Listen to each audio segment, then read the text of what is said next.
Time to chat markets, levels and top stocks, of course, with our chartist. Soni Patnaik is joining in, and as always, we have Kunal, Bothra. Morning to both of you. And Kunal, let's get in a sense from you. What a fiery comeback we made, in particular when it came to the broader universe and those non-banking PSUs and the index at 22K.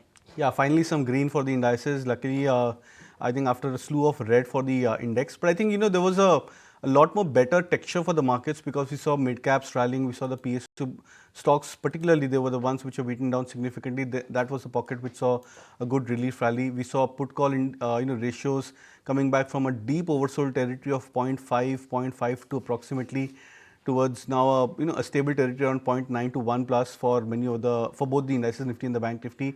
So I think in that aspect, this could be considered as a very strong recovery. Even though the larger cap names were more or less a bit stagnant or slightly underperforming or at par performance with respect to the overall markets, but I believe that that's the texture and the nature of the bounce which we've been. Now, 22,000, in fact, 21,700, 750 mark, which we flagged off even last week, remains to be a key crucial support. So we maintain that stance for the indices that till the time we trade about the 21,700, 750 mark, the index and the bias remains bullish. Now, on the upside, we should be looking at 22,400 to 500 as an immediate target for the indices. Right, okay. Soni, hi, morning. We've just been looking at the recovery in the Nifty PSE index. That's, reflective of the PSUs. I don't know if you track that closely or not, but do you think the upward trajectory will be would be more focused towards PSUs and they will make a larger bounce? Hi, good morning. Thank you so much for having me on the show. I think, yes, definitely we can look at some of the selective PSEs just to talk about it, like maybe, Coal India, NTPC. Some of these stocks are showing a good recovery. They're showing that reversal sign. So maybe there's a chance, just something that may drag down as of now could be, some of the PSU banks. But then SBI is definitely looking like it has taken a reversal. So maybe some of these selective PSU stocks may look at the recovery and support the indices to go ahead, and it's just about the weekly closing. That's all about it. So maybe definitely I think selective stocks can do it. In fact, one more thing we missed marking, and perhaps Kunal we can do it with you. Yesterday, India VIX cracked big time, over 7% crack coming in.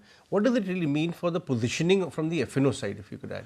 It's a huge significant, significance for markets because, what just happened is the India VIX not just fell below the 13 mark, but we are threatening now to go below the 200-day moving average on the India VIX. Now, this is a very big technical data point because, when we go back historical charts, we look at the incidents when the India VIX had fallen sharply and fallen below the long-term moving averages. That was really a marking of a strong bottom formation as well as a base formation for the indices, and that resulted into the index over the next 3-6 months or so moving up significantly higher. So the latest instance was, I think, in June-July 2022, where the India VIX had fallen below the 200 moving average. That point, the Nifty was almost at 16,000 levels, 15,700 approximately, and then in the next 4-5 months, I think December 2022, the index managed to rise up to almost 18,000 plus levels. So that's the significance of India VIX falling, not just sharply, but I think also falling below its 200-day moving average. If you like this video, then like, share and subscribe to ET Now.